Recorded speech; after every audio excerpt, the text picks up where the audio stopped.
సుముఖ అంటే మంచి ముఖం. ముఖము ఇప్పుడు వస్తుంది, పుట్టుకతో వస్తుంది. విఘ్నేశ్వరుడు యొక్క పుట్టుక ఎలాగా? ఆయన పుట్టుక ఒక స్త్రీ గర్భవాసం చేసి జన్మించిన వాడు కాదు.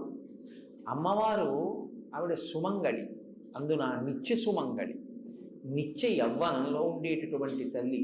అటువంటి తల్లి కనుక ఎప్పుడూ పసుపు రాసుకుని ఉంటుంది ఆవిడ. ఎప్పుడూ పసుపు రాసుకుని ఉండేటటువంటి అమ్మవారు ఒకానొక రోజున తన ఒంటి మీద ఉన్న పసుపు నలిచింది. నలిచి ముద్ద చేసి ప్రాణప్రతిష్ఠ చేసింది. ఇప్పుడు విఘ్నేశ్వరుడు యొక్క మొదటి స్వరూపం నరవినాయకుడు. అంటే నరుడు ఎలా ఉంటాడో అలాగే పుట్టారు ఆయన. మరి గజముఖం ఎక్కడి నుంచి వచ్చింది?